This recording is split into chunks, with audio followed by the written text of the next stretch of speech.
আসসালামু আলাইকুম ভিউয়ার্স। বাংলাদেশ ও ভারত আলোড়ন সৃষ্টিকারী আমি তান্ত্রিক গুরু রেদওয়ান চিশতি আজ আপনাদের মাঝে একটা বিদ্যা নিয়ে আসলাম। এই যে নকশাটা দেখতেছেন, এই নকশাটা হলো পরিচালন নকশা।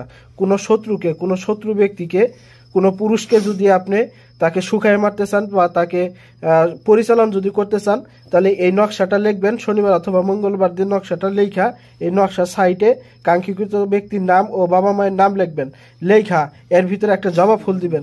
জবা ফুল দিয়ে ওই কাঙ্ক্ষিত ব্যক্তির শত্রুর নাম, ছবি অথবা ব্যবহার করার কাপড়টুকু এর ভিতরে দিয়ে সুন্দর করে ভালো করে ভাঁজ করে পেঁচাই নিয়ে একটা তাবিজের ভিতরে ভইরা, ওই তাবিজটা যদি আপনি কোনো নারী মানুষের কবরে, অবিয়ে নারী হইতে হবে, বিবাহিত না, অবিয়ে কোনো নারী যদি মারা যায়, সেই অবিবাহিত নারীর কবরস্থানে এই জিনিসটাকে পুঁতে দিয়ে আসবেন।